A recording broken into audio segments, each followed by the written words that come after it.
Yeah, you dig what I'm saying? Welcome back, Bryan Roush. It feels special. I'm happy to be back. I know it's gonna be good. Roman is gonna get you hell, boy. I just know it. Oh, he's gonna say something out of pocket. Like, Yeah, I just can feel it right now. I know it. I know it's coming. I can feel it. Welcome back, welcome back, welcome back. Welcome back. Yeah, man, how you doing? You good? I know you like that. I know you like that. How long you been back, man? I see the girls in the club, they getting wild for me. And all the pretty chicks all wanna smile at me. These rap cats, man, they all got this style for me. And if I ever see them, man, they probably bow to me. And when this beat drop, I know they gon' lean. World debut, I know they gon' fiend.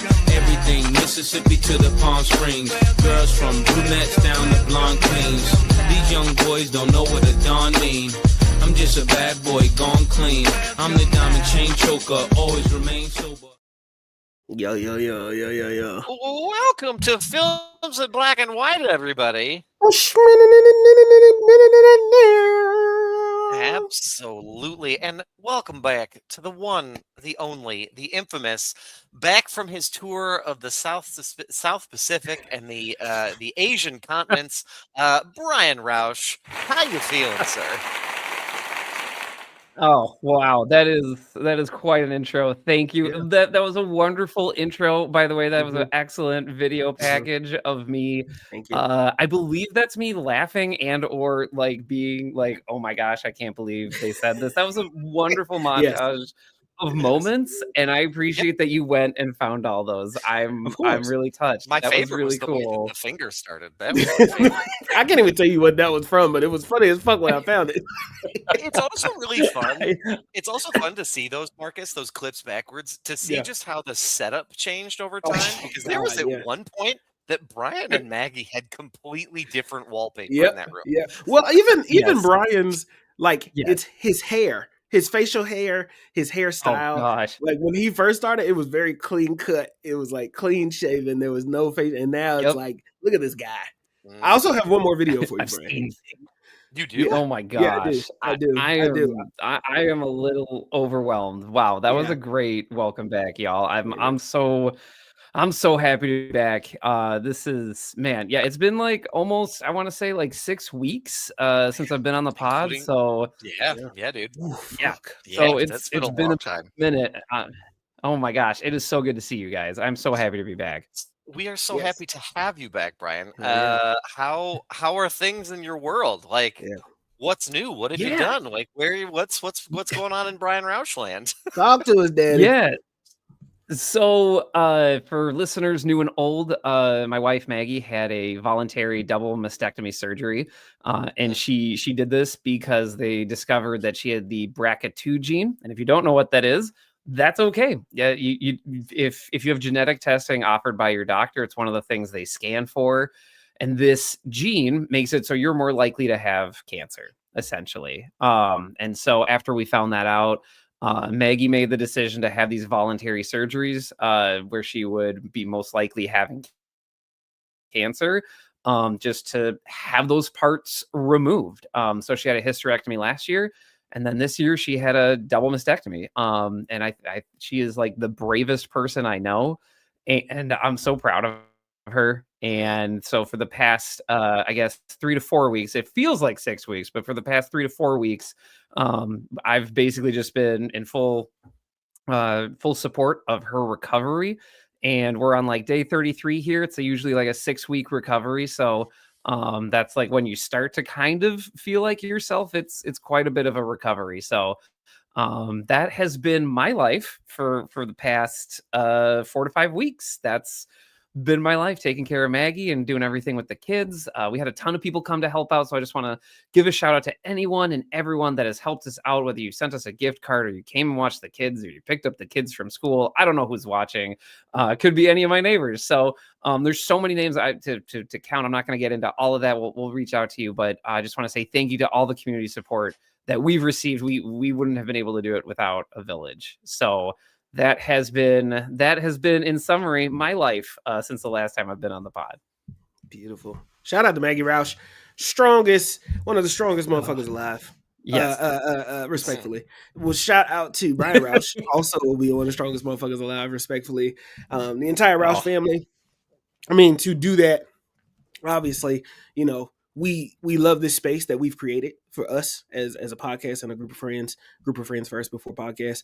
And just being able to support him by, you know, him just being able to step away and always having a spot with us, I think is like one of the most important pieces too, right? Is like, and this is not a pat on our backs. I think that it's just, it commemorates our friendship of like, just being like, dude, you need to step away. You step away and you do what you got to do for your family, because that is the most, like, first and foremost, the priority. And so that takes strength in itself to be able to do that. And as men, I think it's also important that we understand that, like, that mental toll, that weighs on having to provide in the meantime, when your partner's down, or, you know, stepping up for kids or stepping up for your family and your household and having to lead in those capacities, that I hope that you are also taking care of yourself along the way, and that, you know, you made time for yourself whenever it is deemed appropriate. But we are just glad to have you back on this podcast, Brian. Really. I have another video for you, by the way. I'm not going to play the full thing, but I made you something this morning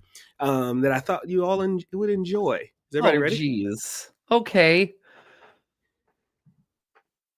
Yeah, dude, DJ spin.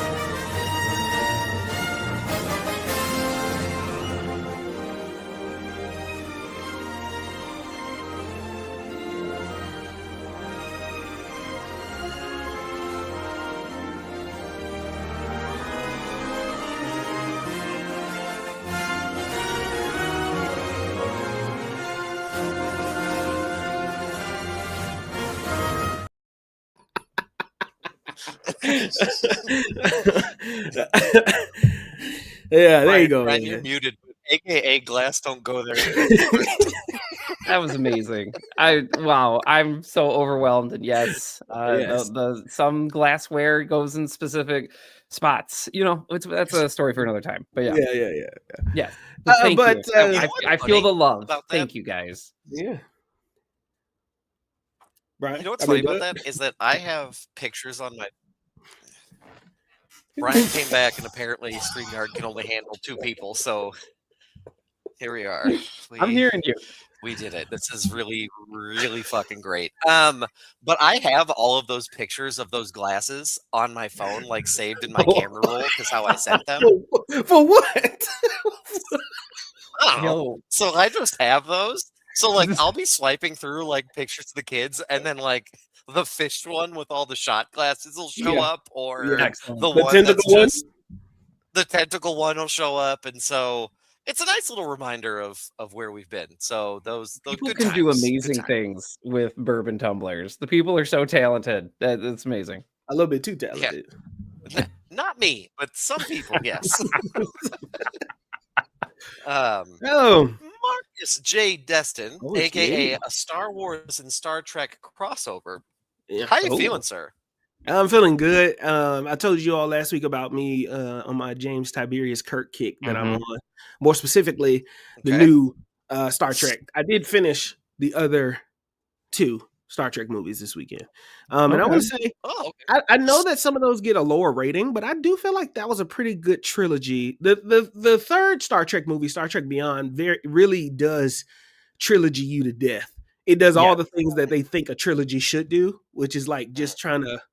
These people are MacGuffins as actors. They are older. You can see it. They done got that same kick and that spice, but they're trying to tell this conclusion looping story. So it's interesting, but I think it's a good story within it. You know, I forgot that Idris Elba was in it. Was the villain in that one. That kind of threw me the fuck off guard, because I absolutely forgot, because he's in makeup for fucking, 85% of that fucking movie. Anyway, I watched that, watched some other things. No, he's a Kroll. Well, his name is Kroll. I don't know the Oh. species of alien. I think it's a new alien species. Yeah, it felt from what I remember, it's like all brand new. It's these like I don't know. I cannot. They I never barely went. remember that movie. They never went full Klingon, which I think No. was super interesting. They did it for like, hey, we need to go hunt down Khan when he was on the planet Klingon in the second movie, but they never went full Klingon, which was the only thing I was like, were y'all too scared to like fucking like? Why didn't they do Borgs either? Like I thought that I grew up watching like that yeah. Star Trek with the Borgs and stuff, but Yeah. I don't know why the fuck they didn't do that. Anyway, I'm here. I'm glad that my guy is back. I have been deep diving. I don't know why Star Trek and Star Wars won't do a crossover. I think it makes perfect sense to me. Oh But man. there you go. I mean, I can't see. I mean, it's not like it couldn't fit. Like The Jedi are going on a planet, or they're going to we hit a wormhole in Star Trek and they end up in the Star Wars galaxy. They all have the same weaponry and futuristic retro my gosh. technology. There are they stumble angry into shit nerds. all the time. I know. Like, They steaming, Brian. I Oh know. my I gosh. know that they are fucking upset. No. I know it. Yeah. There's people in their basements right now, like painting their Starship Enterprises, shaking with rage, and they don't know why. Because honestly, I mean, like Star Wars is like technically space fantasy with like the Force and how that's like magic, and Star Trek is just so very like, oh, well, we're going to talk about these diplomatic measures of this M-class planet, and if you violate the Prime Directive, well, no, you know, like it's just such different tones. Even the Kelvin verse, like the J.J. Abrams we were talking about, Marcus, like even then Chris Pine is still like, hey, you know those rules?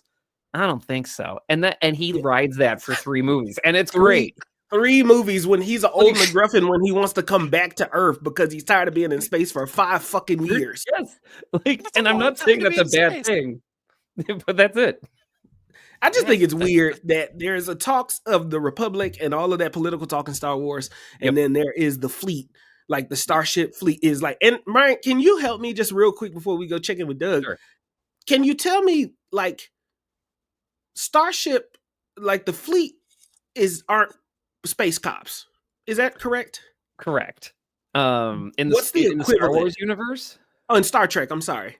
Star Trek. So the Star Trek universe, like the Federation is primarily for like exploration and like maintaining the other Federation planets and stuff like that. They're not going around being like, hey, you violated the Prime Directive. Get in my starship. Like it's supposed to be this idea of like a post-scarcity society and them bringing stuff to other places and then not touching societies or civilizations if like it would cause irreparable damage, essentially. So it's this idea that they're primarily explorers and maintaining their own federation. They're space pirates. In reverse. I mean, it's more sciencey than that, though, right? Like they're going out there to explore for the sake of exploration. Like there's a captain, there's a first officer, there's a ship. That's like Starship language. That's pirate talk. That's space pirates. No, they're not pirates. They're helping people. Is that why you call them reverse pirates? Reverse pirate James Tiberius Kirk. Arg. But so like that is the premise. You don't want this help. Too bad. We're here to save the day. Too bad you're gonna take it. Doug Yeehaw Wagner, how are you doing there, partner?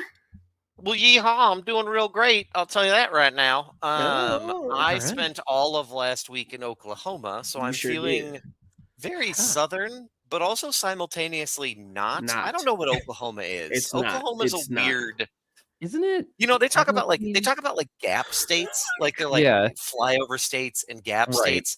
Oklahoma is just kind of one of those like, hey, do you want a little bit of maybe everything?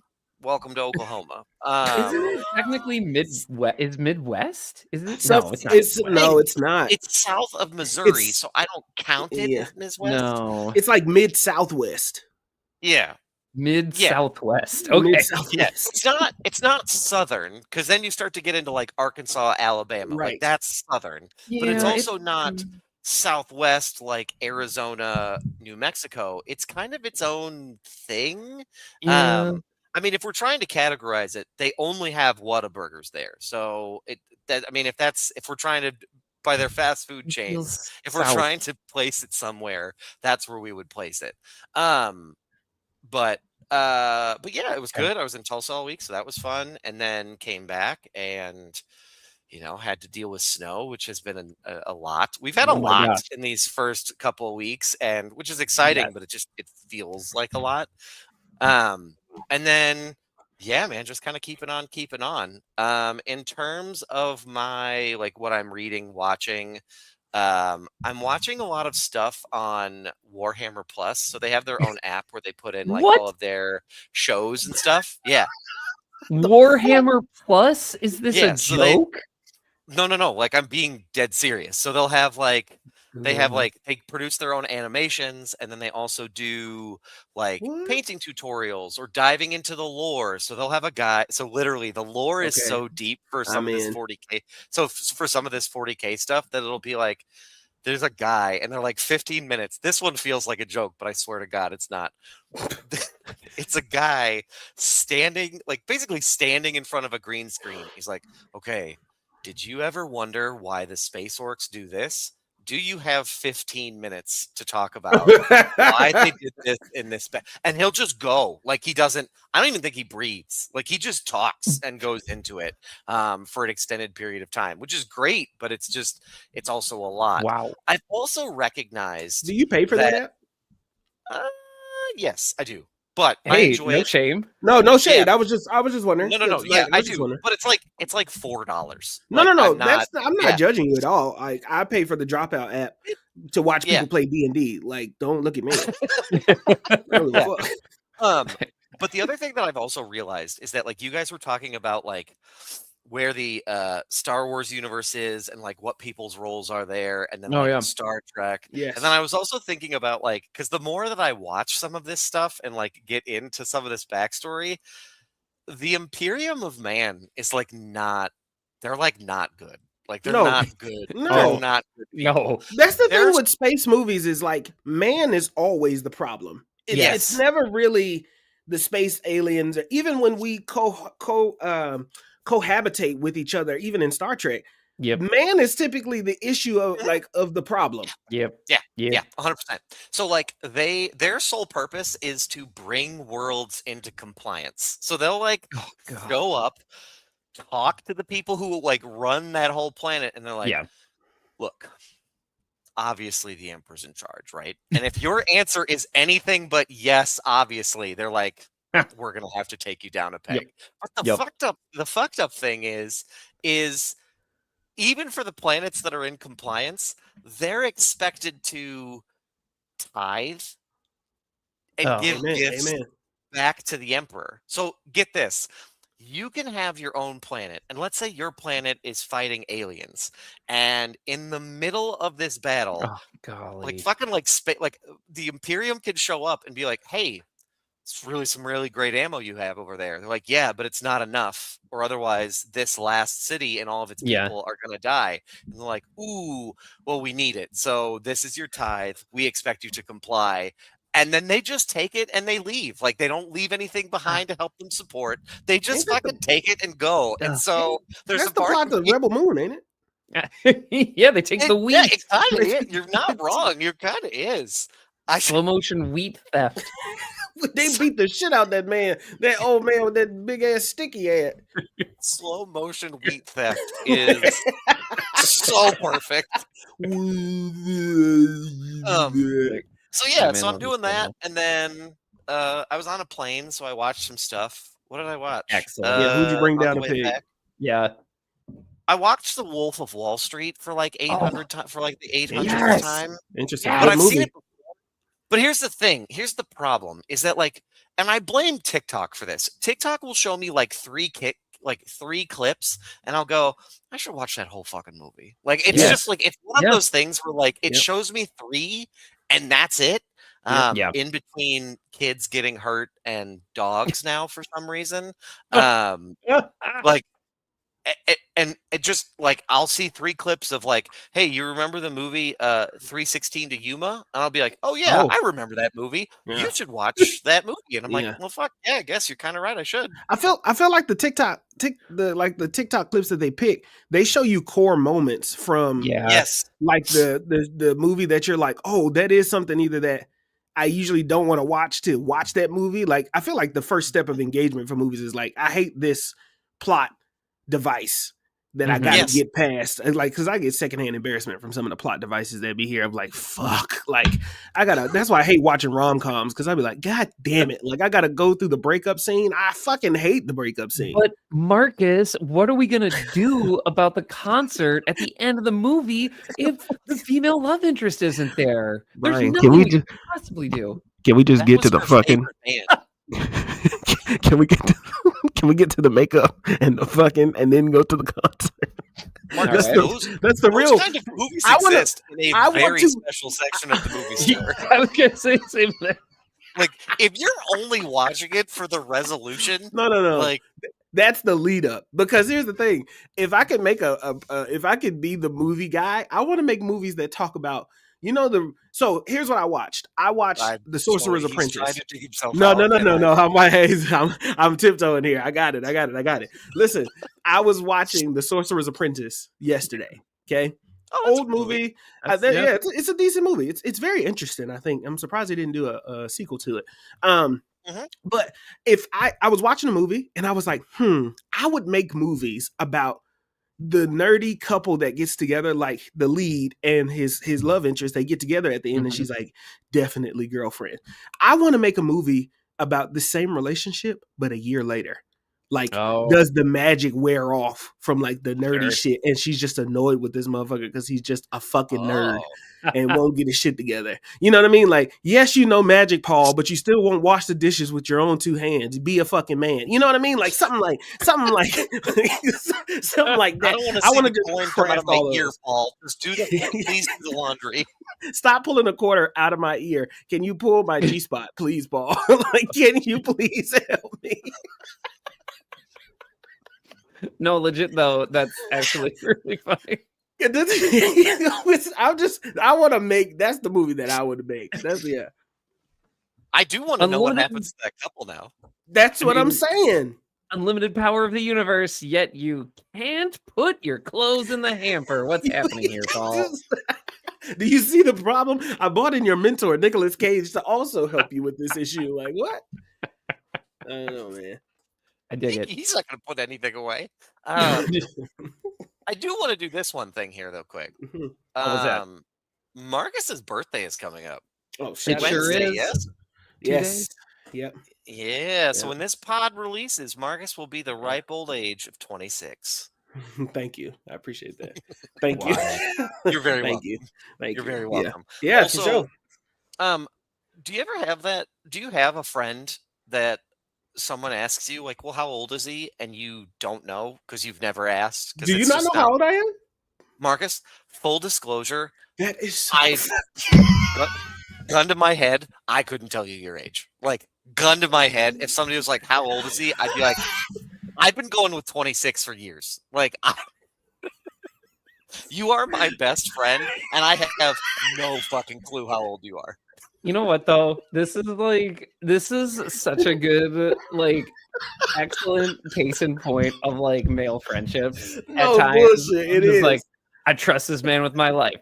This man knows everything about me. Can you tell me his exact age? So I would wake up at 3 a.m. to take him anywhere he needs to go. Oh, God. But if Yes. somebody goes, Yes. hey, here's how you save your friend. Yes. Tell us his age. I'd be like, Yes. sorry, Marcus, this is where it stops. Yes. My nieces and nephews, they are like blood to me. Oh, yeah. Right? Yep. Reagan is like family. That's the Yeah. family. You know what I mean? Yep. Like that. But Marcus has Gusser, been that is the 26 for family. like 6 years. You know what? I'm not even mad at that. I feel like you're also part of the problem of people that think I haven't graduated yet. You know what I mean? Like there is. Yeah. There are people like, man, somebody Back asked to me that. yesterday, man, you still in school, huh? And I was like, no, I work here. Like, I'm employed. they're like, man, you taking a long way, huh? Like, what the fuck? No, What is this? no. Wait, oh my man, what is this? Year 9? God damn. You're doing an extra victory lap there. No, Yeah. I am the ripe age. I am turning 31 this year, which feels ugly. Oh. Yeah. Yeah. You're very close to middle age. I mean, fuck you. I mean, Sorry, he's I got didn't like mean that. 5 years. See, Brian? See what you've done, Brian? It hurts. He's got 5-ish years. He's good. Listen, I don't know. I need to get my shit together. I was thinking about it yesterday. I was looking at all the pictures of you with the kids, Bryan, and Oh. Doug sent the letter that Harrison is writing to some secret society. You guys. Stay out of it. I really wanted to tell you. I was reading that while I was like headed to something. I was doing something. I really want to tell you, stay out of it, motherfucker. Just flip the paper back over and stay out of it. You don't get yourself Understand. involved. Here's the thing. It's not like he's doing it out in public. I find these scraps of paper later. Like it's Yeah. not like he's in the kitchen writing shit down and I'm like, "Hey buddy, what you working on?" "Oh, just some ideas I had." Wow. I will go into his room and on his fucking desk is Illuminati ? Scared of owls ? And I'm like, what is happening? And then when I asked him, the funny thing was I said, "Hey buddy, what's this?" He goes, "Don't worry about it." Oh. Yeah. Did he crack a smile, Doug? Just give me. I just want to get a premise for what it was, what the vibes were. This is what he said. He goes, "Don't worry about it." Smirk. That's from a YouTube video that I was watching, and I was like, "Okay, I don't No, feel we're any going to that better." history. But We're going into the that one history person supporting immediately. Alex Jones apparently is Harrison. Immediately, I'm going to the history, bro. I'm putting on all the PG-13 settings that I possibly can. And that's the thing; they're already locked down because there are some of these like videos that are for kids, like that are Yeah. like supposed to be like, some people think the pyramids were a conspiracy, so like they'll like, Right. Oh yeah. but they're really. So he'll do this, but that's Harrison catches like but what if they are? Like, what if they are a conspiracy? I mean, I'm not You mad. gotta, you know what? You should do the thing, the joke they did in The Office, where like you just like give them access to a computer and a Word doc, and you're like, "Hey, put all your thoughts here so you can share them That with the would be world." good. And it's just like a Google Doc, and then you can read everything what he's trying to get out. That would be I fire. will say Actually. that's the other thing Harrison is keeping alive. He's keeping the pen and paper people in I love business that. because Home Dude, like he writes full just if you go into his room, it's like when you see those movies and they're trying to uncover like a secret and it's red yarn, like just connecting scraps of paper. I'm gonna go into his room and it's gonna be red yarn everywhere. So yeah. But yeah, so we're investigating the Illuminati in my house. Can I go back to Roman's point? Listen, I want to give everybody a shout out. I didn't realize how many Spotify raps and Apple Music raps I was on this year. I thought I was just on 5, but it was more than 5. Shout out to Roman and our Roman, not Roman the cat. There is one of my GAs has a cat named Roman. Oh, got it. Apparently, the cat has a playlist that they like to listen to when the owner, when she leaves, comes to work. And on that is my music. So she Amazing. runs up streams because the cat doesn't like Chapel Roan, but likes to listen to Marcus Destin as part of the playlist. Okay. How do they All right. evaluate that? I don't know, but there is some type of reaction that happens. I didn't ask a lot of questions because I was just happy to have support. But then I shouted out the cat on my story, but then Roman then proceeds. Before I saw it, Roman shows me that he streamed Big Texas like over 230 times by himself. So it's I didn't give him a proper shout out at the time, but like shout out to Roman for always just being helpful, always being supportive. Yeah. Of the podcast, of the music, of everything. But shout out to Roman and Roman. Did you guys get any did you get any fun things that you uncovered from your Spotify Wrapped? Anything that you didn't already know or think? I think that Spotify did some interesting stuff, and then I want to get into stuff. I know we got a lot to get into. I think Spotify did some interesting things with revealing what your listening age was. Obviously it's more heavily AI made. I feel like I don't know that they are actually, because I don't feel like some of my numbers were right, or my like the people I was listening to. What was your Spotify age? My Spotify age was 35. 35. Is it really? Yeah, it was 35. Right. That's so far off. I think it was. Yeah, no, I think I'm right around the range. I'm a little bit old school, a little bit, so I can understand how I kind of got there. But I think my number one was Drake, most streamed, and that didn't feel right. But a lot of people said they got Drake, and Drake wasn't there. Isn't really in their rotation of people to listen to. So I don't know how that works. But fascinating. Yeah, no, it was the Spotify rap was interesting. I just like to see what people got as their listeners. I don't know why people hate so much when people post their Spotify rap. I don't know why I like the Spotify rap so much. I like it. I think it's neat. I think it's fun. Yeah, it's fun. My Yeah. my Spotify age was 39, and I'm 38. So Oh, okay. That is be incredible. spot on. You- So That's pretty Well, good. then I'm gonna have a punchline here. My Spotify age is a whopping 21, folks. Oh, Nice. damn! I Damn, can see Bryan. that though. I Young also and spry that. over here. Yeah, Yeah, that's I pretty good. absolutely You got see the that. pop playlist and everything too, so that was pretty fly. I mean, dance pop is technically like my number one genre because so many songs like fit into it, and I really like a high amount of BPM, like when I'm listening to anything, got it, and got it. then it's alternative rock. Yeah. So yeah, I totally get why Spotify is like, "Hey, you're almost graduating from college. That's great, buddy." You Good know, for you, buddy.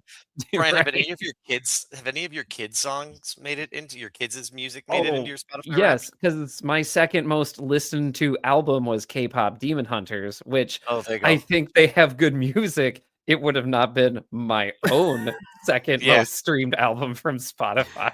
Yeah. So Of my yes, top 5, 2 are Harrison's.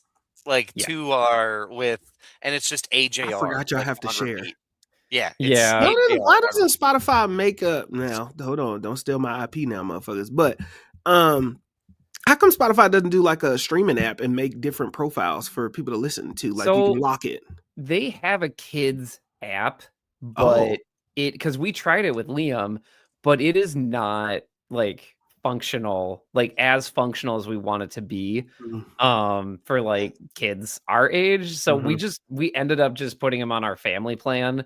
Now this is not a sustainable plan because I'm sure my second Parker is going to pick up on this any day now, and then we're going to have to put him on the plan, and my niece has the 5th spot. So Aiden, he's 4 right now, so we got like probably 2 or 3 years before he figures it out and the jig is up. But yeah, The jig is up. So unfortunately, the way things work for me is, they play the Spotify through Alexa for me. So Harrison, when he's playing upstairs, like building something out of Legos, he can just launch in. And what I've learned from their listening, because my office is up here, so I'll be in here like my office and they'll be playing in the other room. And what I can hear is he listens to the same song like over and over. Like he wants to, so like he'll just ask. So if I try to say like, you can just tell it to play a radio and it'll play similar songs. Nope. We are listening to the same song. On repeat. So. Yeah. When I was babysitting, they did that, and he actually had another scrap of piece of paper that had his list of top 5 favorite songs, and I think 2 of them were songs that he wrote. Like he wrote those 2 songs, and they were like, and I was like, yeah, you should be a fan of yourself for sure.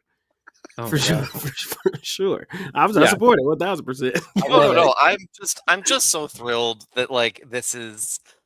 There are some people who are like, my kid's a bully and it beats the shit up of other kids at school. You know what my problem is? My problem is my son writes songs and I don't understand them. Here's of the things that's really low on the list. So. Could be worse. Yeah, that's a great song. Shiny teeth in me, my shiny teeth in me, shiny teeth, sung by NSYNC or Backstreet Boy. Oh, really? Yeah, I think so. All right, cool. But gentlemen, there's a whole show we got to get into. We do got a lot to get into. Very big news on the streaming front. So I'll talk about the headline, but then would love for you all to kind of get into the nitty gritty. But over the weekend, it was announced that WB is putting in a bid to buy. No, Netflix is putting in a bid to buy WB. And Netflix has already leaned into it. I already got an email from Netflix saying, hey, we're doing this. We don't know what's going to happen yet, but we're really excited. We hope you're excited too. And then this morning, Paramount Plus going to the old 1988 playbook and trying a hostile takeover. So, oh my gosh, Gordon Gekko type stuff. Yeah. And so to provide some context on what this means. So Netflix put in an offer and their offer was accepted by the board of directors. When we say a hostile takeover, Paramount Plus offered to buy shares individually from investors in WB. So they basically said, hey, investors, we'll pay you X number of dollars per share. And we're doing this because we think that your leadership has miscalculated and misvalued the offer that we sent them, essentially.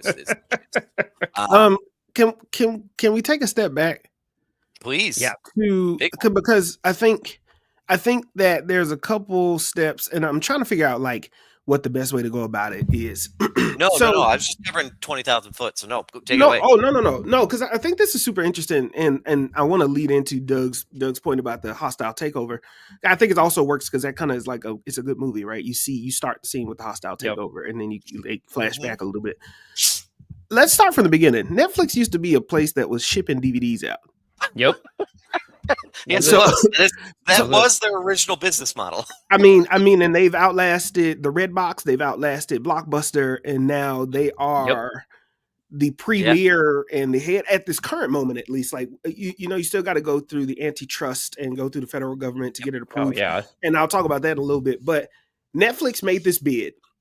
And, there's been a lot of conversation that people have been posting between James Gunn and Peter Safran and the Netflix CEO. I forgot his name, but there is like Ted. Yeah.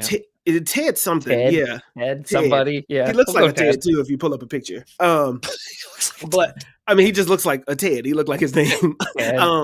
So he talks about, what people want, the landscape of movies, and shortening the release date after they make this purchase. They make this bid, right? And the original competition is WB is going to make this.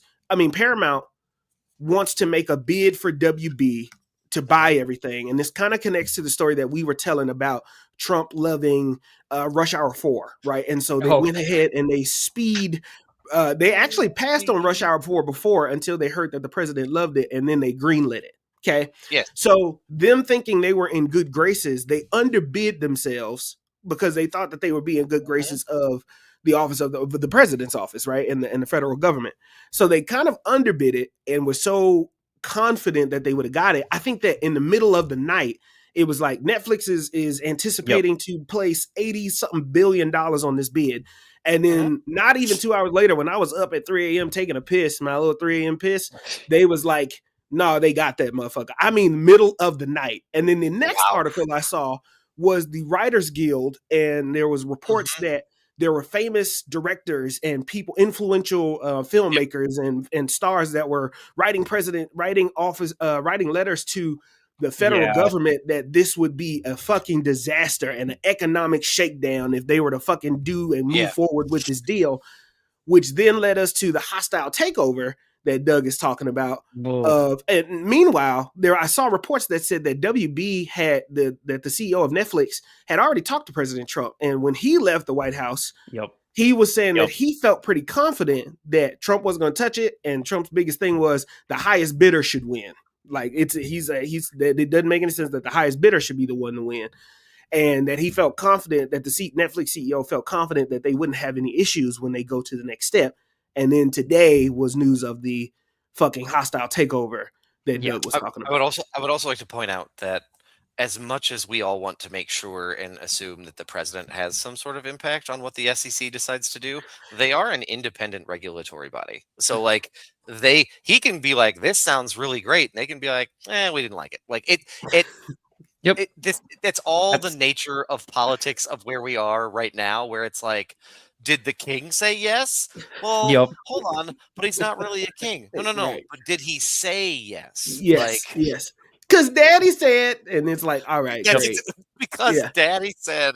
Like, anyway, this is Ted. I pulled up a picture of Ted.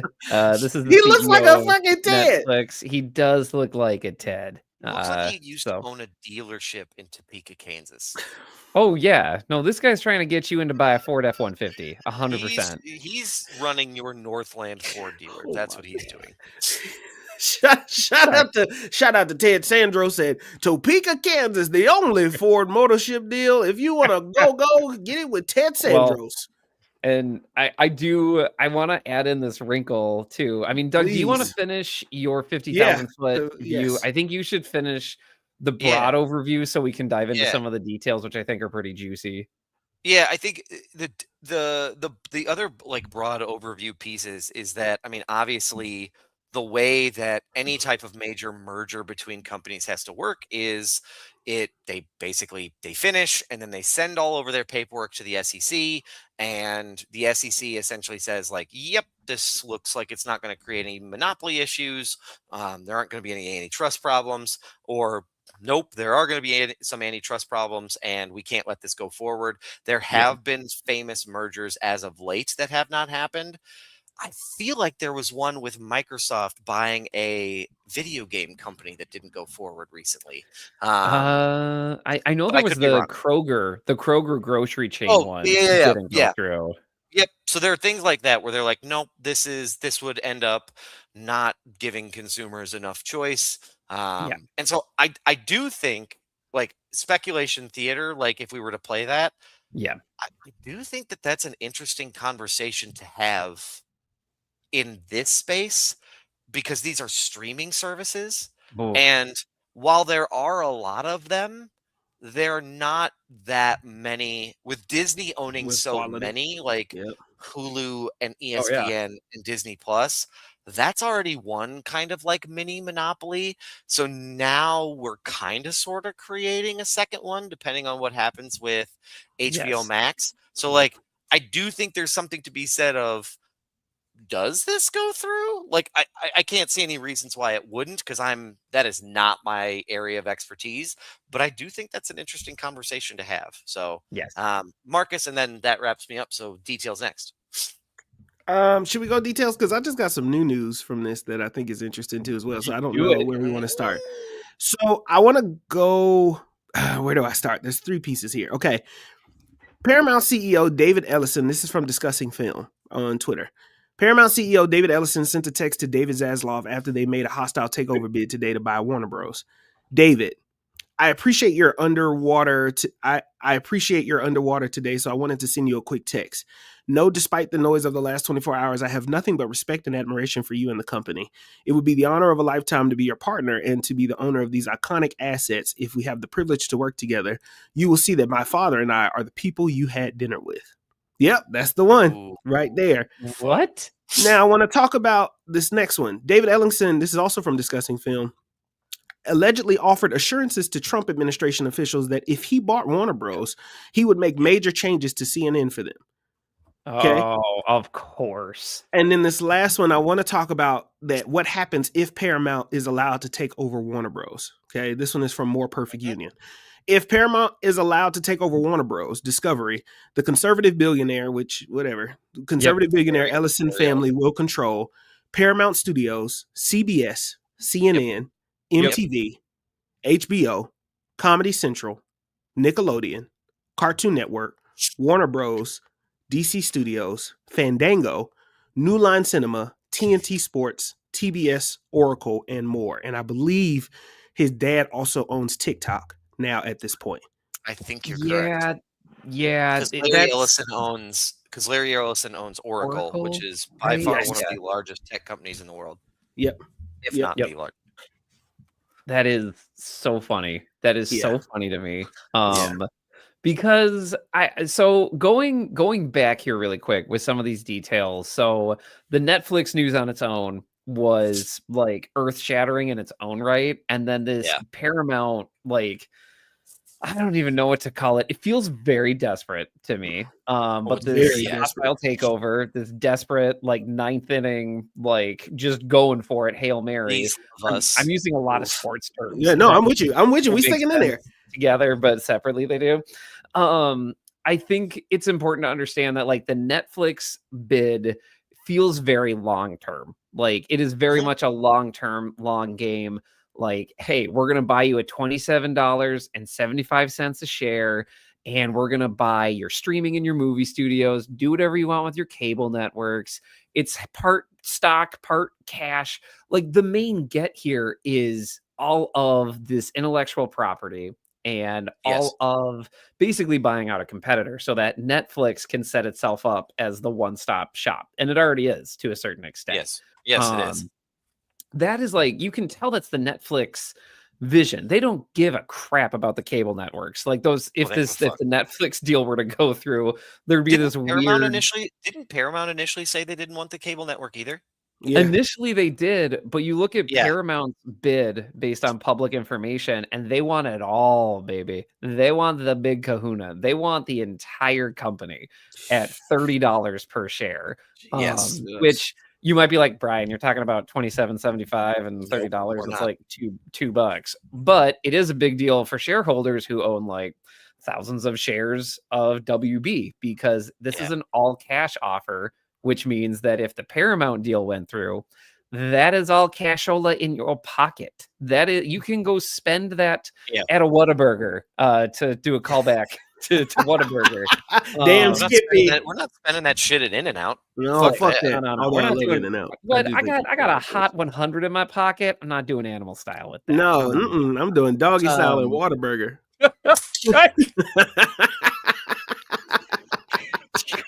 Whatever, well, you know what? You better not do it in the store. You're gonna get cleaned out. No, that'll get you brings sent to you jail. joy. You know, that sounds like a great rom-com. So A lot of porno talk. I gotta ease up. hey, you know, I'm gonna take a cold anyway, shower after this. Yeah, I think we're yeah. talking about, Yuck. Gross. Wolf of Wall Street's a great movie too. Anyway, but yeah, it's a very simple and straightforward purchase from Paramount. Like, they're just like, shut up and take my money.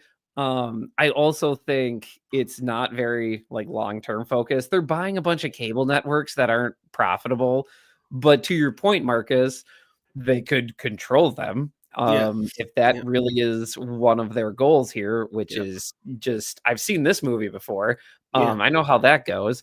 And so for stock, I think the push and pull here is for stockholders. Like, do you want the quick cash out or not? And I think, I mean, my personal analysis here, I don't think if you have WB stock, you don't want a quick cash out. You want to ride the Netflix train, because it's working. It's working. And as a films podcast, we've seen more and more movies go to streaming. We've seen, like, that is the future. It's this access and viability of being able to pull up whatever you want, whenever you want from that library. And that's going to grow in value. That's what you want to have. Whereas Paramount is just they want smash and grab. Well, what about the brand recognition, right? Like, I feel like if you're asking me and I'm Paramount, people have Netflix already.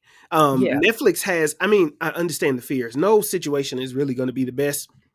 But Paramount is randomly throwing out, we'll do 30 plus movies a year if we were to get this deal. Like, damn, dog, pick your dick up and, like, come on, dog. Like, you gotta, y'all doing all this damn begging. Like, get up. Well, God damn. So weird. Well, and remember, Paramount has not had a movie that was a box office success this year. You did say that. You did. I think you did. I don't think you said that on the pod. I think you said that in the chat. I said that in the chat. Yeah. And I can't find it because I'm not allowed to do two things while we're streaming. Oh, so I'll pull it up, Doug. You keep going and I'll pull it up. Brian's back. Fuck yeah. I mean, if I'm an investor and I'm trying to see where am I more likely to see. I was celebrating Brian. One second. Sorry about that. Hey, please. Hold on.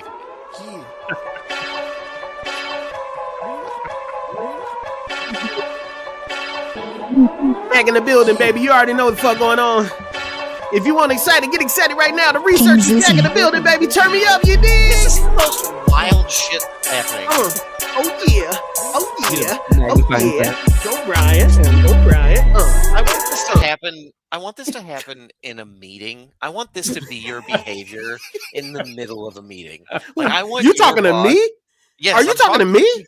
I'm talking to Doug, you. we obviously are not close friends because you know I will do that shit in a fucking meeting. You know I will turn that shit the fuck up immediately. But I just think it would be funny, like in a corporate setting like I work in, where someone's like, "And congratulations to someone to Rick for hitting all of his numbers." Hold on, everybody, shut up. Yeah. Like. Oh man, I had to... Anyway, sorry. If I'm an investor and I'm looking at if I'm an investor and I'm looking at the numbers of what am I more likely to see a return on investment in? Yeah. None of these were successful. Like, none of them. Like, they did not make their money back. For our podcast listeners, we're talking about the Paramount movies, and we got Hard Eyes, Novocaine, Friendship, Smurfs, The Naked Gun, The Mortimers, Roofman, Vicious, and Mission Impossible. Right. So, like, none of those movies, Mission even Impossible. one that should have been Yep. a home run like Mission Impossible, none of those made their money back. So, like, if I'm an Yeah, it's investor, rough. offer me whatever you want. Let me be very clear. You don't know how to make a movie. You So what are know. you going to do with the money that I'm going to give you? Yeah. So like for me, if you look at the recent success of Netflix, I mean, Oh, they have Sony movies that go directly there. I Yep. mean, K-pop Demon Hunters was a smash success. Smash. oh, That was yeah, And insane. they've had others that have been in that same vein. You get the Sony Yeah. movie. Yeah, you said Sony yeah. and Spider-Man Yeah. and all that other shit in there. Mhm. So think about it. Like that level of success versus Paramount's checkered past from the last 365 days. If I'm an investor, I'm like, well, I'm far more likely to see a return on investment if if my shares stay there. Like my Yeah. $27 could turn into $42 pretty easily. Like, Oh, yeah. just makes sense. Can I ask a question? You may. Let's do it. I just feel like Netflix seems pretty confident that this will go through, that the deal's going to go through, right? Yes. I also, how do I phrase this question? What the fuck type money does Netflix have? Because I just saw another report on Bloomberg that said Netflix contemplated buying Disney. And so I need to figure out, where in the fuck is this money coming from? Like, am I tripping? Is there more to Netflix than I think? Like a Transformer meets the eye? Where did they get $87 billion to like fucking make a bid for WB? That's a big dog move. So part of it is the stock. Like the stock is the secret sauce here. Cause like, right, because this is like capitalism at its finest. Like it's not liquid money, okay? Mhm. It's not real money. You can't go buy a Whataburger with it, but it still has value, right? Mhm. So like you can say, hey, we're gonna also give people this amount of stock and value in the company, which is how they're able to make these like giant bids, but also like investment firms also help with this, because one of the other details about the Paramount bid is that one of the investment firms that's helping finance the Paramount bid, it's owned by Jared Kushner. And if you don't know that name, he is the son-in-law to the president. So that might have a wrinkle, as it were, in that disclosure. So we can come back to that later. But I hate that's this. it's well, you'll love the fact then that Ted was at the Kennedy Center honors with our dear leader president, and they were chumming it up, having a good time. So, Mr. President, wake up, Mr. I think President. he just passed out, Wake up. from corruptness. But yeah, apparently there's a quote here. This is from the New York Times article. President Trump praised Ted Sarandos, the co-chief executive of Netflix, but noted that the company had a, quote, very big market share, end quote, adding that he would be, quote, involved, end quote, in the regulatory review. He probably will. He won't. He's going to ask somebody else to review it for him and make a decision. Like, I just feel like either way, you gotta. I hate this having to chum up to. Oh yeah, like, you know what I mean. Both of them have to kiss ass. First of all, texting David Zasloff and being like, "Hey, brother, I know we just did a hostile bid takeover. That's so weird. I hope you're having a great day. Dinner was great last night, by the way. Like some type of scorn booty call. Like, what the fuck are we doing? Like, it's a lot of ass kissing going on. It is the equivalent of a bad date. That's what it is. Right. You texted the next morning and didn't need to. Like, you texted when obviously she wasn't that into you, and you're like, hey, look, I know you could choose a lot of guys to go on dates with, and I'm sure that your Tinder profile is blowing up all the time, but you know what? You have me, and I would love to make something work. No one responds to that. That level of desperation is insane. I think white people throwing money at each other is insane. Oh, it is. Also, from being on this side, like, with all the corporate stuff that my work is going through, you all saying like the money is made up. Yes, the money's made up. Like if at some point in time they're saying like, yeah, they didn't make $64 million. It's like, well, fucking nobody did. Like nobody know. There's no room that somebody's going to be like, well, I got to go see where the $64 million is sitting. Like, Scrooge McDuck. He like just no one's fucking doing that. Like, yeah. because the way that they determine value is they add up the individual value of all of those assets and they say, this is what we're worth because at any point in time, I could sell that for what Right. this, you know what I mean? Like that's how they're determining the value of the companies and things like that moving forward is they're saying, hey, it's having remember like when we all had like Pogs or we all had like Pokemon cards is the great best example of this. You have an entire table of Pokemon cards and you can say this whole table is worth Right. $2,000. And you can be like, oh, wait a minute. I see a lot of common cards here. They are not worth that much. And then you can go point to the shiny Charizard that you have and you'd be like, no, but that one is included in the package. So it's all worth that. So like, it's the way that companies do their valuation and how they determine the value. And it's insane. So let me ask y'all a question. What's up? Yes. As we like kind of, I guess, bring this to a close, I guess. Sure. What do you think the best operation moving forward is? What happens next? What happens? I guess let's assume. I mean, Doug, do you want to be Paramount, and Bryan, you want to be Netflix, or vice versa? I want to be Paramount, but I'll be Paramount. I mean, just what do we?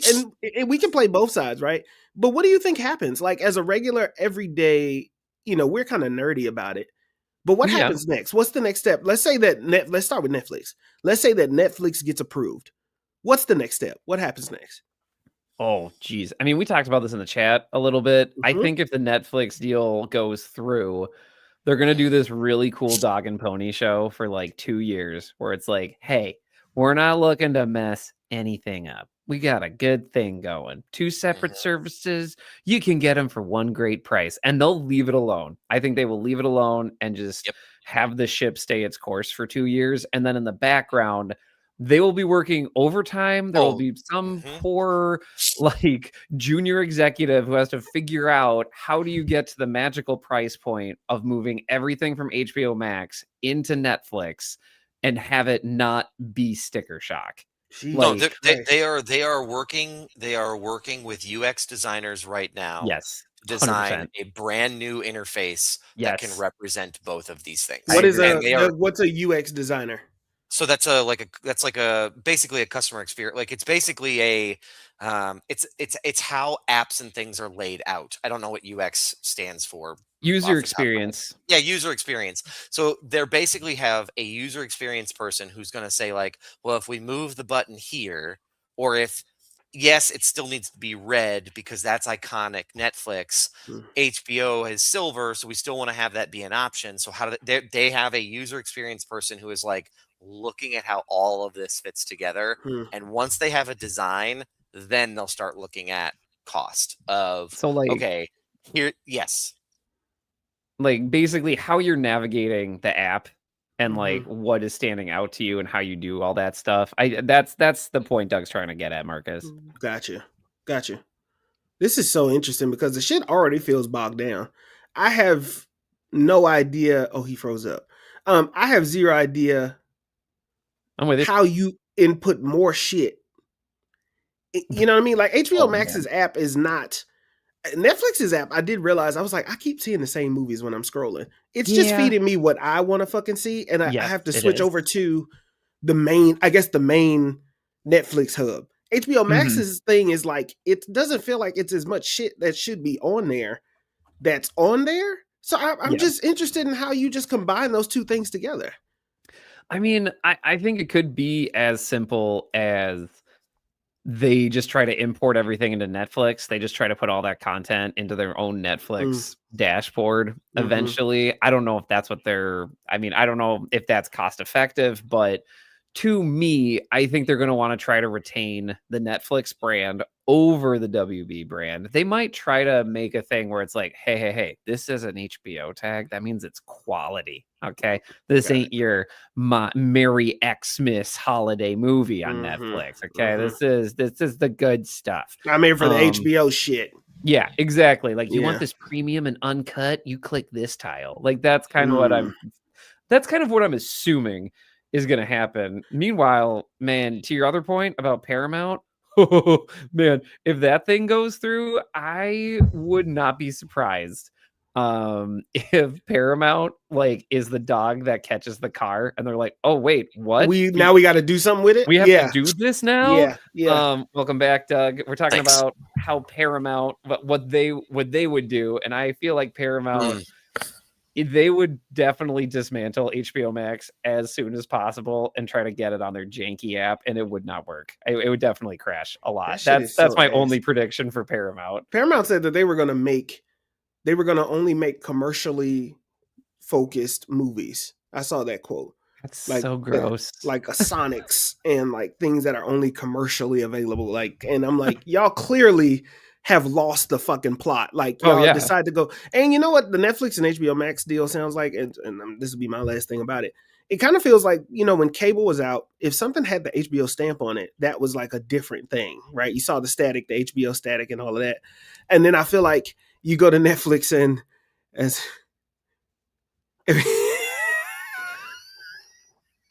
well, thank you, Polar Knights, for commenting. As a barber, I love this show. It is every stage of beard growth. You're welcome. That's what you can expect from this Films in Black and White podcast. I've never thought about that like that. Like, how's it look? I look clean. I got to see a barber tomorrow, man. It's a good birthday fit. Thank you. I appreciate it. Yeah, no problem. Yeah, that's interesting, man. I don't know. The only thing I know that it impacts as me as a consumer immediately is that these prices is going up. That's pretty much. Oh yeah, we're gonna be paying $50 for Netflix in like over 3 years. It's over. It's done. Like it was a good We're back run. to cable prices. Like y'all reduced it. Y'all got back to where we were before COVID was like, oh yeah, you got a streamer that's now cable.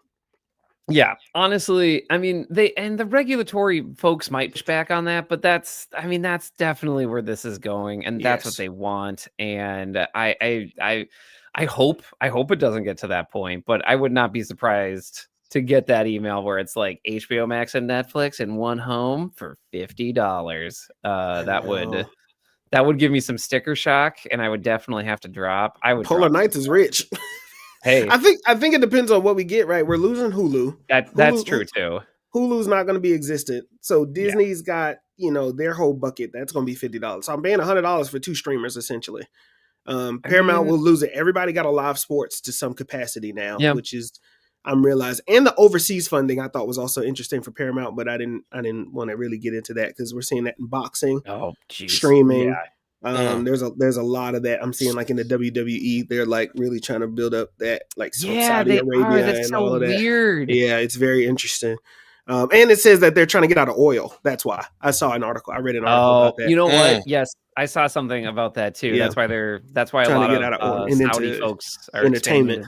Video games too. Yeah. So and in sports too. There's a whole baseball pro. Like there's tons of sports that are trying to gain footholds over in Saudi Arabia, which is wild. So one thing I will say because I missed it because StreamYard's a piece. StreamYard's actively a piece of shit. Well, yeah, never get that sponsor. Here's the thing: I don't care because you guys, the screen I got when they kicked me, like when I dipped out, was, "Hey, something went wrong. Connect to the internet. It might be on our end. If it is, let us know." No joke. Real things that happened to me. Anyway, but I wanted to chime in with just I think the best case scenario for both moving forward. I think best case scenario for Paramount has a little bit more wiggle room in how things work.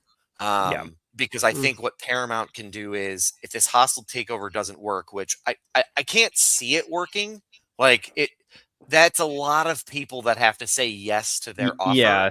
So I don't see that working. That's just my opinion. I'm not an I agree. expert. If My I was gut. David Zasloff, I'd be pissed, and I'm telling all them motherfuckers, don't you Oh, fucking dare. I'm Yeah. sure he's making some really angry phone Oh my calls. god. Yeah. And I think I think he is too. And I think he's telling shareholders, like, look, this is the best path forward and we'll Yeah. see the most return for you.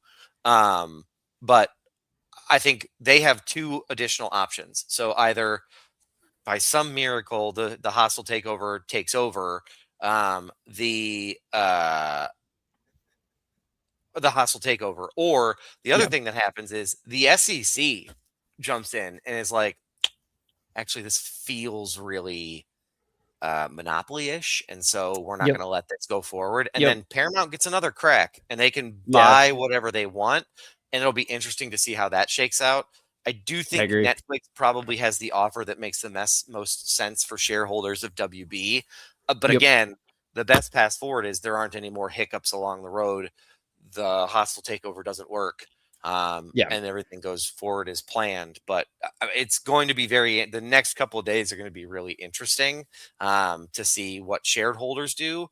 And then, they don't typically, it's usually like, we'll get into 2026 before we get an answer from any type of federal regulator on Oh my gosh. Yeah, what that's gonna be happens. so 'Cause those drawn out. they always take longer than they need to. So, yeah. Netflix is so fucking confident that, I mean, and maybe you're supposed to be. Maybe you're supposed to be cool, calm, and collected. Maybe you I know would. something we don't know, but like, Yeah. fuck.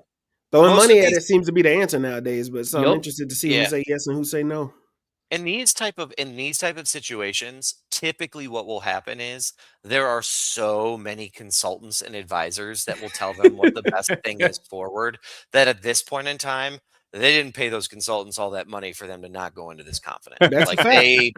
they did not. Like, they That's a paid a fact. lot of money to very smart people to tell them what to do, and yeah, that's just Yeah. they're not going to go like, we paid all that money to be uncertain. No, they Yeah. paid for certainty. So That they probably Yep. saw this coming too, to be honest with you. I Oh mean, yeah. I don't think they saw the stuff that got announced today happening. I think but that's also, I read an interesting article on, I think it was on Variety, about Mhm. just how the Ellisons are running, how David Ellison's running Paramount over there, and how this like Jesus.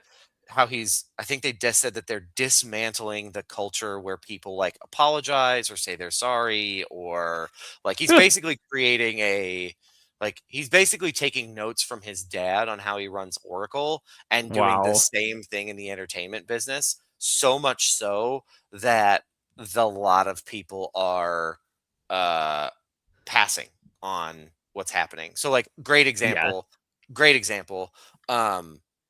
The woman who helped with Seth Rogen make Mutant Mayhem, Yeah. they fucked her over so badly, and she hated the environment that they were in, and they tried to put so Jeez. much control that they just let her go. Like, they were like, well, you're not on board. So they said, well, we're just not going. Wow. So yeah, interesting times. Yeah. So we'll see what happens. Yep. But other things you all have. I want to. Well- By the way, I want to do. I don't know who Polar Nights is, but this fucking threw me off. Like, I was mid conversation, and I was like, "There's too much in there for me to break down." He said that our podcast. He likes our podcast. They like our podcast as a barber because it's all stages of having a beard. Yeah, that's true. Yeah. Yeah, Accurate. And and yeah, also nobody. hair, 'cause I don't have any. Brian's got a beautiful thing going on, and Oh, Marcus always wow. looks well cut and sharpened up too. So Not Well, well cut tomorrow. Holla at me tomorrow. Brian, can we yeah. play some Christmas games? Yeah, let's Christmas do it. game. So yeah. folks, Clean the we've palate of this done- capitalism. We have done brackets. We have done discussions, but today, welcome to draft day. And gentlemen, I play have some a music in list the of background. 15 Christmas movies. I'm going to blow it up here a little bit so people can see it. Da-da-da. All right, here we are. So I have 15 Christmas movies. We are going to go in a snake draft order. So Marcus, you will have the first pick of the board, Sure. and then we will snake back around. The order is going to be Marcus, Doug, and then me.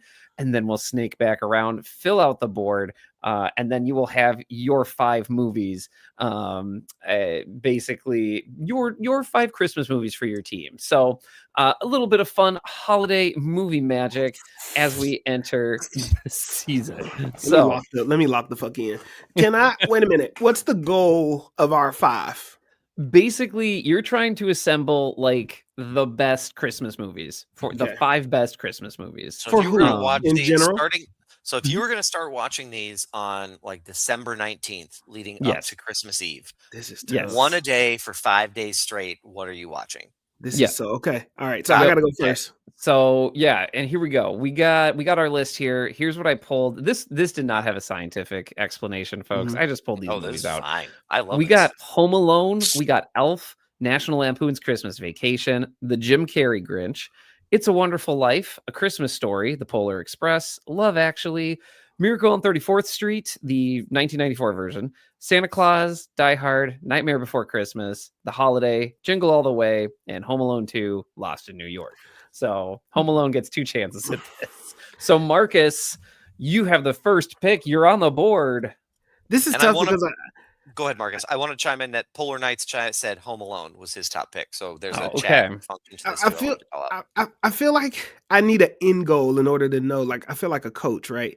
Like I Okay. can't draft a team if I don't know who I'm trying Look, to beat. I love Doug's methodology. Like these are the 5 movies you're watching Good. up to Christmas. Okay. Like Okay. You're trying to So create from this list the ultimate movie playlist. this is tough because I have 3 options that I would have gone with number 1, but I don't want to share those with you.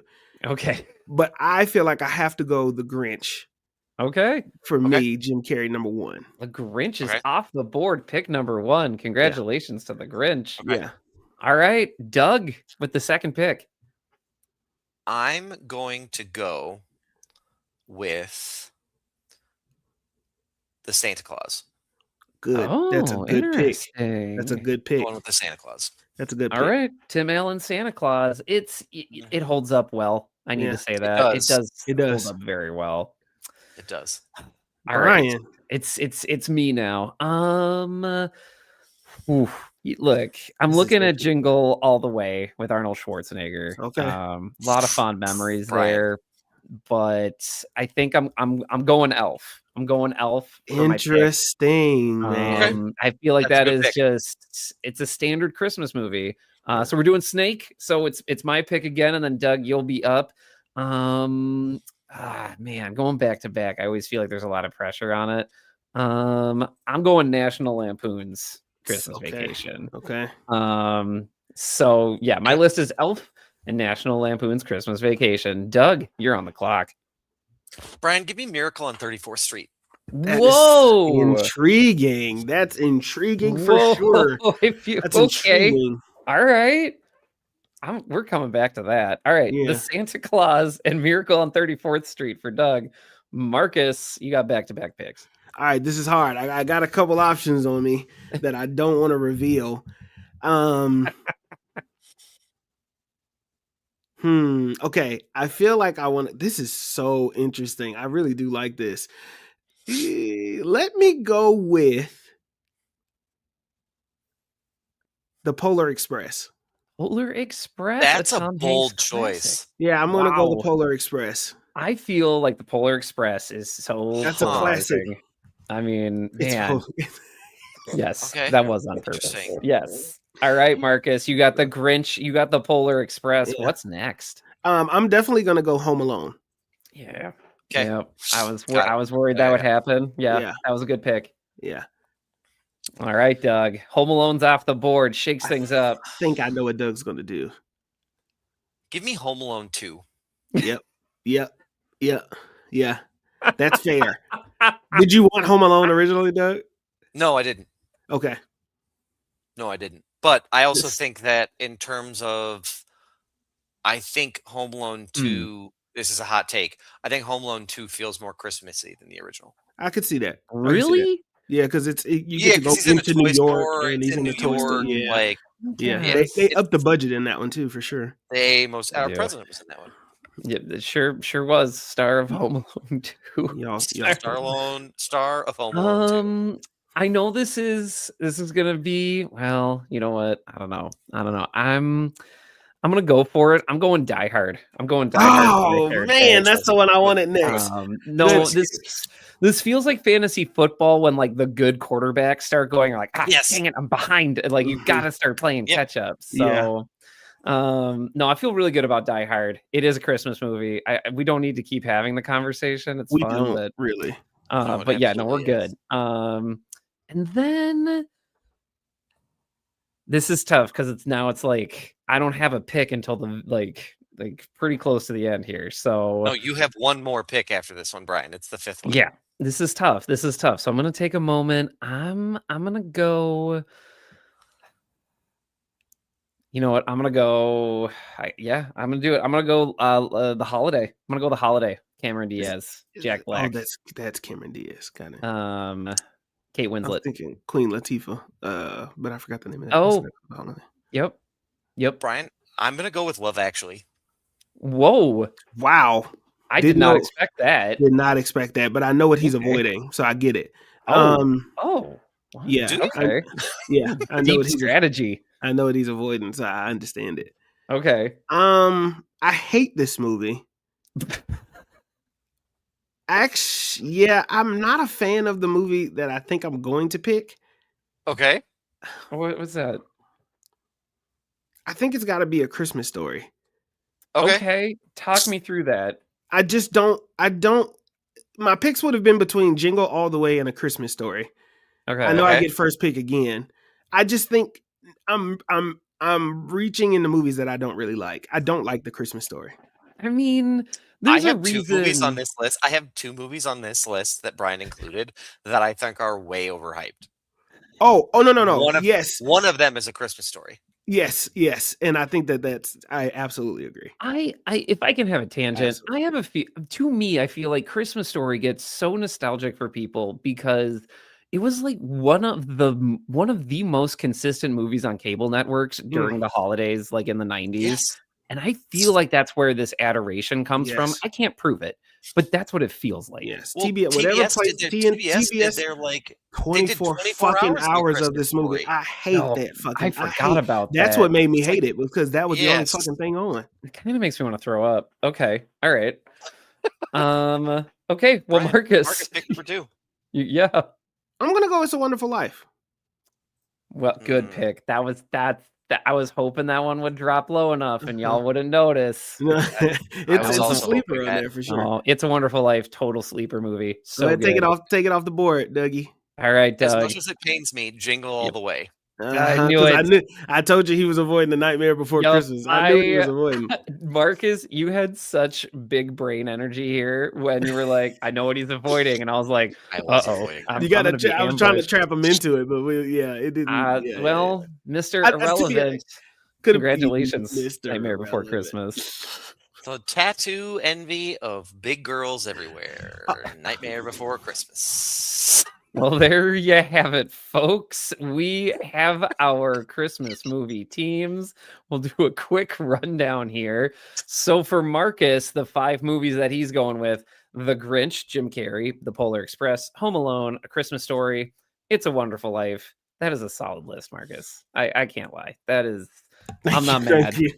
I'm Thank you. not mad. Thank you. Doug, The your Polar list. Express surprises me. Why does can we talk about that? let's talk about Because Polar the Polar Express. Express is uncanny. It is a experiment in uncanny valley esque movies, and I find Tom Hanks very difficult to watch for a majority of that movie. That's so interesting.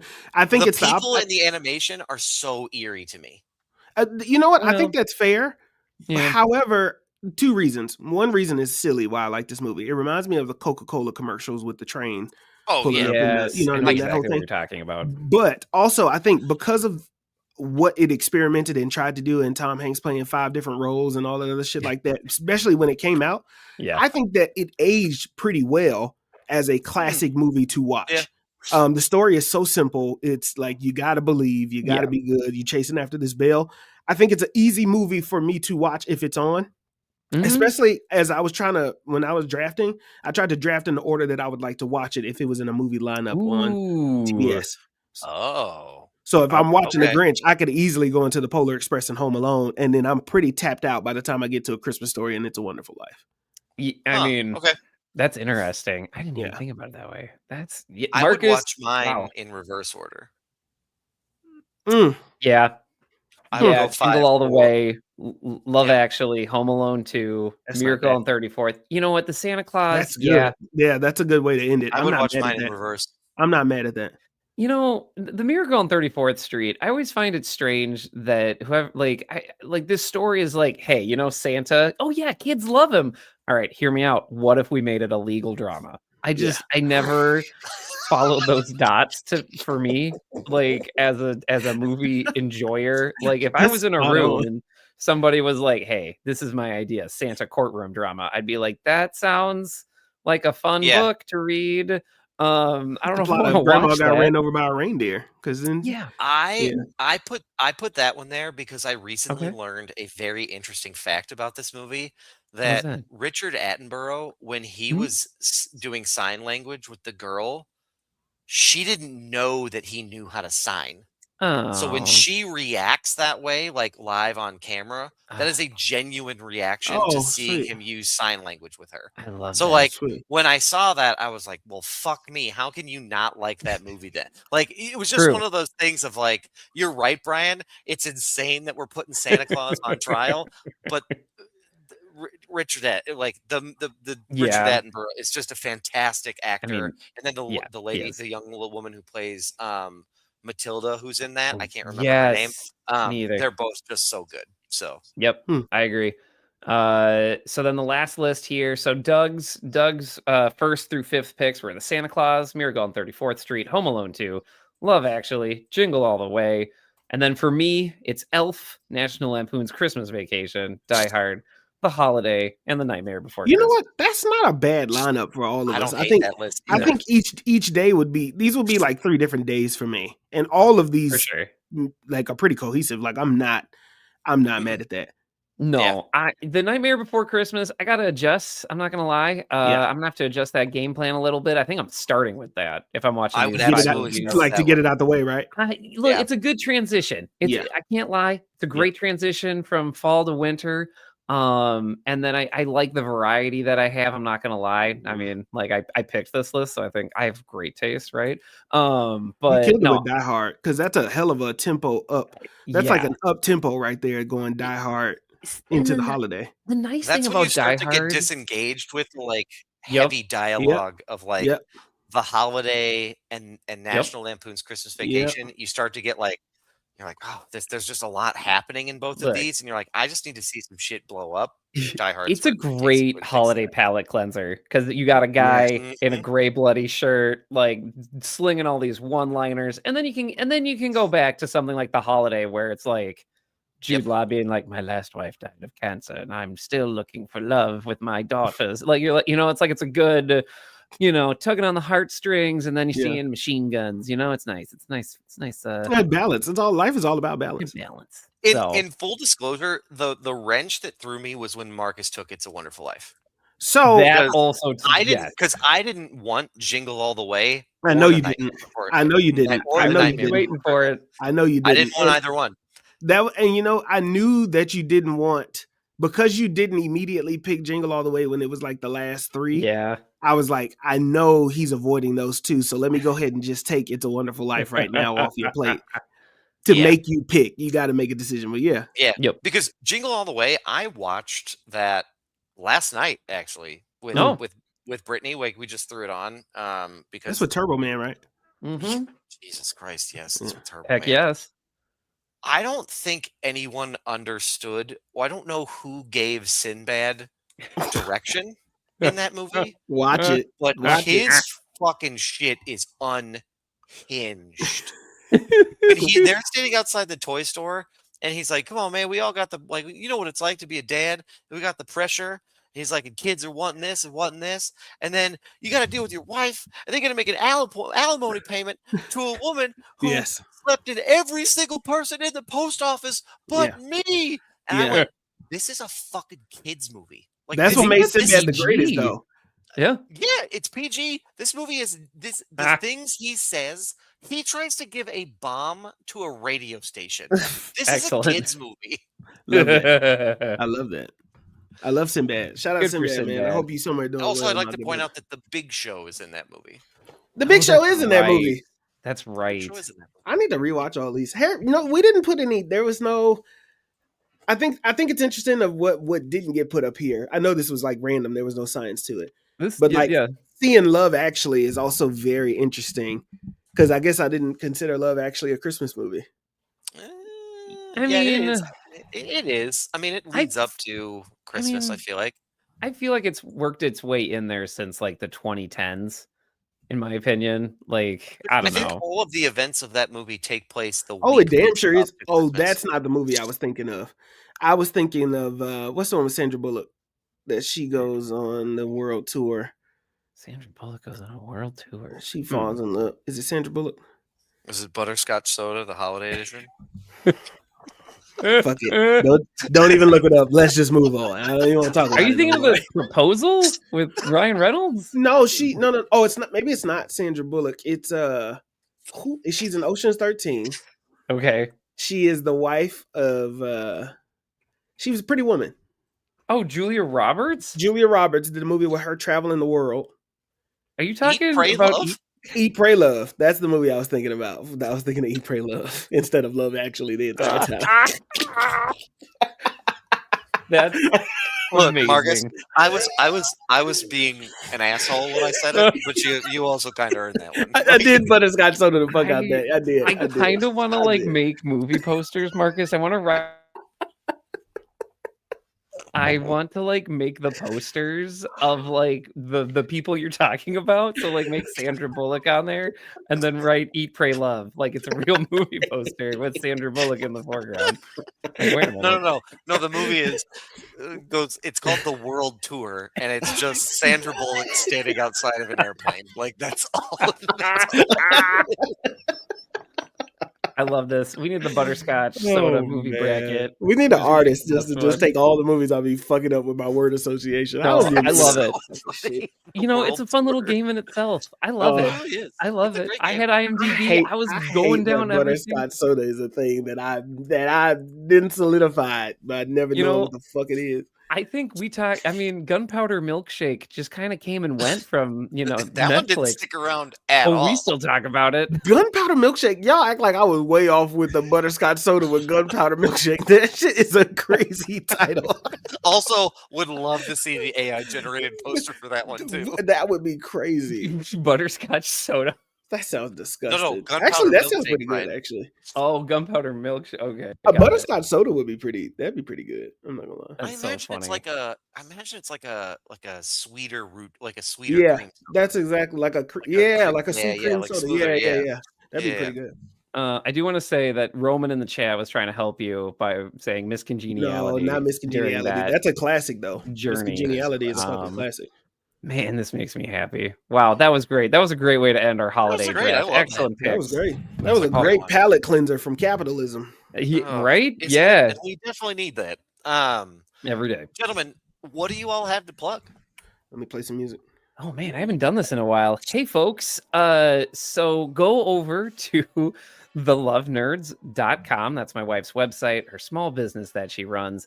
You can go over there, check out all of her recipes, all of her crafts, everything in between. She also has an Etsy shop, etsy.com/thelovenerds. Absolutely. Yeah. You know what it is, baby. Follow the mantra, never offended, always humble. I got some Big Texas merch on the way. I got to figure out what store I'm gonna sell it in. Actually, fellas, I was wondering if we could start a Films in Black and White store, and sell it through there. Love that. So we can, we'll talk about it. But Big Texas is on the way. I got new music dropping on Wednesday. This on my birthday. I'm dropping a new song. Tahitian Treat. It will be out. I decided just to drop that, just to say thank you to everybody who was listening to me on Spotify. The goal is to go for 3 for 3. And so, we dropped Big Texas, we dropped Extortion, and now we're going to drop Tahitian Treat to wrap up the year. Just more rapping for your head tops this movie. This song is the intro to the project Big Texas. So when you listen to it, keep that in mind. But I hope you enjoy it. I hope you love it. Thank you for being great supporters and great listeners. Whether it's 2 streams or 236 like Roman. I appreciate y'all. I never thought that people would listen to the music in the way that they do, and I'm glad that they grab it when they need it. So follow the mantra, never offended, always humble. Tahitian Treat is out right now. If you're listening to the podcast, baby, I love you. Absolutely. I'm just glad somebody remembers that soda, because that was, I always feel that one always so felt good. like a fever. That one always felt like a fever It's my dream. favorite. Like That's you're one of my like, favorites. did I drink that, or Yeah. It's it was there straight and sugar. then- Oh, it's pure straight sugar. diabetes, but it Yeah. is so good. Yeah. It's one of my favorite drinks. Yeah, they sell it at Yeah. Casey's. The Oh, get the fuck out. Casey's. It's called Casey's Fruit Punch, and it tastes just like a Tahitian Treat. Okay, that's good to know. I have to check Yep. that out. Yep. I have 2 things to plug. First It is any other streaming service other than StreamYard.